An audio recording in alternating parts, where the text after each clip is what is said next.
Κύριε Πλιέ, το 2004 κάνατε μια έρευνα για το πώς τα δελτία κάλυψαν τις εκλογές. Το 2009 πόσο διαφορετικά καλύφθηκαν από τα δελτία οι εκλογές?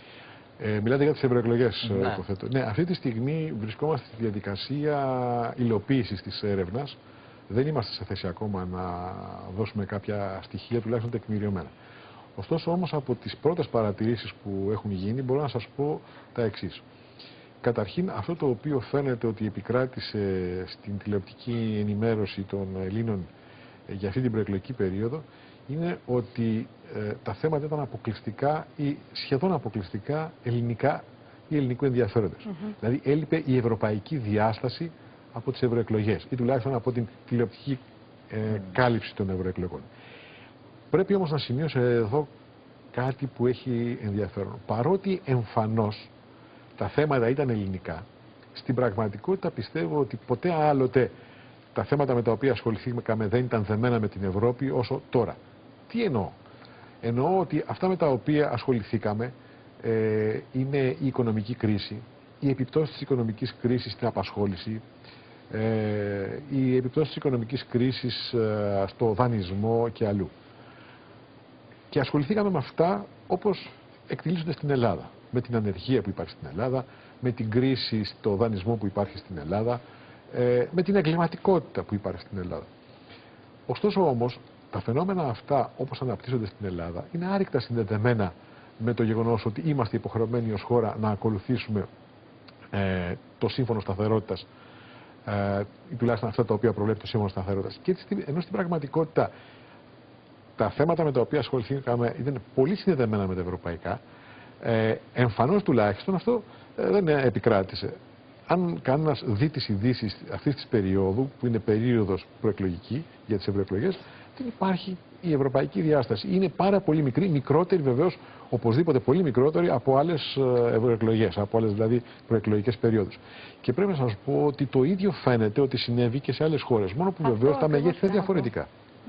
Στις προηγούμενες ευρωεκλογές είχαμε ασχοληθεί πιο πολύ με το ευρωπαϊκό θέμα και το ευρωπαϊκό προφίλ της χώρας. Θυμηθείτε ότι στις προηγούμενες ευρωεκλογές είχαμε πολύ σημαντικά θέματα. Το ένα ήταν, παραδείγματος χάρη, η Ευρωσυνθήκη, το Ευρωσύνταγμα. Ένα δεύτερο σημαντικό θέμα ήταν η διεύρυνση. Θυμίζω λοιπόν ότι ήταν στην ημερήσια διάταξη της Ευρωπαϊκής Ένωσης η διεύρυνση με τη συμμετοχή της Τουρκίας και φυσικά της Βουλγαρίας και της Ρουμανίας. Άρα λοιπόν υπήρχαν πολύ σημαντικά θέματα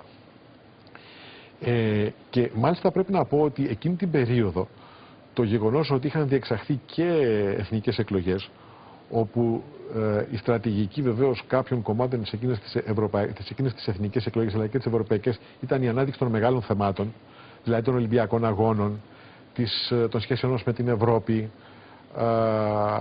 της αντιμετώπισης της τρομοκρατίας κτλ. Έκανε δυνατή την εμφάνιση σε μεγαλύτερο βαθμό αυτών των ευρωπαϊκών θεμάτων. Τώρα δεν υπάρχει αυτό. Τώρα η Βουλγαρία και η Ρουμανία έχουν ενταχθεί. Η προοπτική της ένταξης Τουρκίας μετατίθεται για ένα απότερο μέλλον. Η Ευρωσυνθήκη ήδη αντιμετωπίζει προβλήματα και πολλοί συζητούν να αναθεωρηθεί. Λοιπόν. Και αυτό το οποίο επικρατεί κυρίως είναι η κρίση την οποία κανένας δεν αντιμετωπίζει πλέον εσωτερικά. Αλλά ωστόσο είναι ευρωπαϊκό φαινόμενο και ευρωπαϊκό θέμα. Είπατε προηγουμένως ότι στην Ελλάδα ασχολούμαστε μέσα στα δελτία μας και πάρα πολύ με το κομμάτι της εγκληματικότητας. Αυτό δεν σχετίζεται με το τι συμβαίνει παγκοσμίως αυτή τη στιγμή? Μιλάμε για ένα πρόβλημα μεταναστών, μιλάμε τέλος πάντων για διάφορα θέματα που μπορεί να. Ναι, μια κρίση γενικότερη που μπορεί να πλήττει και την Ελλάδα. Ναι, με αυτόν τον μόνο τρόπο. που αυτός ο υψηλός βαθμός παρουσίας της εγκληματικότητας στα ελληνικά δελτία ειδήσεων υπάρχει και πριν να εμφανιστεί η κρίση. Σας μιλώ δηλαδή για ευρήματα του 2004. Υπάρχουν σταθμοί, δεν θέλω να πω το όνομα του σταθμού, αλλά είναι ένας μεγάλος σταθμός, οπότε εμείς κάναμε τις μετρήσεις, τα θέματα για την εγκληματικότητα κάλυπταν το 25% όλων των θεμάτων του συγκεκριμένου σταθμού στο βραδινό δελτίο ειδήσεων. Οπότε εκεί μιλάμε για μια τρομολαγνία γενικότερα. Ακριβώς. Θέλω να πω λοιπόν ότι δεν δημιουργεί μόνο το έγκλημα την συζήτηση, την τηλεοπτική συζήτηση για το έγκλημα, αλλά και η τηλεοπτική συζήτηση για το έγκλημα μας κάνει να προσέχουμε περισσότερο το ίδιο το έγκλημα. Αυτά όλα μήπως έχουν σχέση με μια κουβέντα που γίνεται τα τελευταία χρόνια αρκετά συχνά με τα δελτία ειδήσεων? Επιτρέπεται να μετράνε την τηλεθέαση, να μετράνε εταιρείες την τηλεθέαση στα δελτία ειδήσεων, να το πω καλύτερα? και κατά πόσο, συγγνώμη, αυτό επηρεάζει τις μετρήσεις σας σύμφωνα με την έρευνα, το πώς αντιμετωπίζετε ένα θέμα. Νομίζω συνδέεται άμεσα. Μα προφανώς η τηλεθέαση ή μάλλον το πώς οι τηλεθεατές παρακολουθούν μια συγκεκριμένη εκπομπή, ένα συγκεκριμένο δελτίο ειδήσεων, είναι ένα πολύ σημαντικό κριτήριο για το πώς οργανώνεται ένα δελτίο ειδήσεων, για το ποια θέματα επιλέγονται, με ποια σειρά και μια προτεραιότητα προβάλλονται και κυρίως με ποιο τρόπο επενδύονται. Δηλαδή, αν θα μπει μουσική, δεν θα μπει μουσική κτλ. Δεν τη δραματοποίηση θα έχουμε δύο. Ναι. Επομένως, λοιπόν, έχει πολύ μεγάλη σημασία.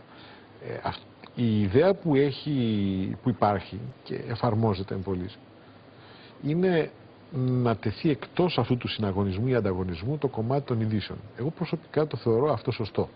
Μάλιστα, εγώ είμαι λίγο πιο αυστηρός. Πιστεύω ότι θα έπρεπε να επεκταθεί αυτή η προστασία από τις διαφημίσεις κάποια ώρα πριν από την έναρξη του δελτίου και κάποια ώρα μετά το τέλος του δελτίου, κυρίως όμως πριν την έναρξη του δελτίου.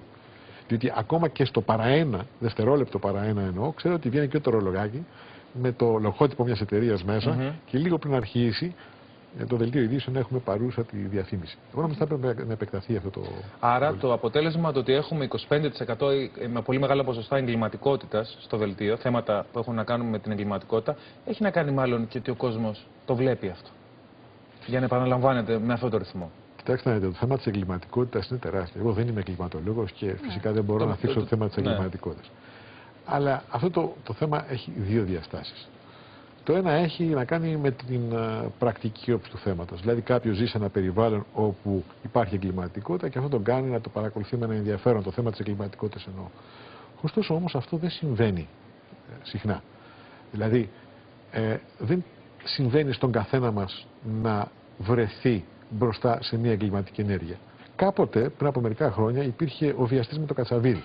Υπήρχαν άνθρωποι που στην άλλη άκρη της χώρας δεν κυκλοφορούσαν γιατί φοβόντουσαν μήπως υπάρχει ένας βιαστής με κατσαβίδι. Αυτό που σας λέω τώρα με αυτόν τον λίγο γλαφυρό τρόπο είναι το έβριμα στο οποίο έχουν φτάσει Αμερικανοί μελετές των μέσων επικοινωνίας. Παραδείγματος χάρη, είχαν διαπιστώσει ότι σε κάποια πόλη των Ηνωμένων Πολιτειών, συγκεκριμένα στην περιοχή της Βαλτιμόρας, αν θυμάμαι καλά, αυξήθηκε ο φόβος των πολιτών να κυκλοφορούν στους δημόσιους χώρους επειδή αυξήθηκε η παρουσία των θεμάτων εγκληματικότητας στις ειδήσεις. Ενώ στην πραγματικότητα η πραγματική εγκληματικότητα δεν είχε αυξηθεί. Ναι. Το πραγματικό έγκλημα δεν είχε αυξηθεί, είχε αυξηθεί όμως η παρουσία του στις ειδήσεις. Παρ' όλα αυτά, αυτό δημιουργεί μια ασφάλεια. Και αυτό όμως. Ναι, αυτό είναι μια μεγάλη συζήτηση. Από την πλευρά των ειδήσεων. Άμα τρομοκρατείται ο κόσμος και μένει στο σπίτι λόγω της αύξησης των θεμάτων αυτό είναι το μεγάλο ερώτημα. Ο κόσμος μένει σπίτι επειδή φοβάται ή φοβάται επειδή μένει σπίτι. Φοβάται επειδή βλέπει το έγκλημα στο σπίτι. Επομένως, λοιπόν, υπάρχει πρακτική διάσταση, η πραγματική διάσταση του προβλήματος, το πραγματικό έγκλημα, το οποίο είναι υποσυζήτηση. Και υπάρχει και η συμβολική διάσταση. Σε μια κοινωνία η οποία είναι μια κοινωνία ρευστή, μια κοινωνία γεμάτη ανασφάλειες, μια κοινωνία στην οποία υπάρχει έντονος ανταγωνισμός, που υπάρχει μια ιεραρχική διάκριση και μια ματαίωση πολλών από τις ελπίδες μας και πολλών, αν θέλετε, από τις προσδοκίες μας και πολλές φορές και πολλές αδικίες. Είναι λογικό λοιπόν το έγκλημα να συμβολίζει ξαφνικά πάρα πολλά πράγματα, ειδικά όταν παρακολουθεί κανένας από τον καναπέ του με μια άνεση να φοβηθεί. Γιατί το να φοβηθείς στον καναπέ είναι και λίγο ζήτημα πολυτέλειας.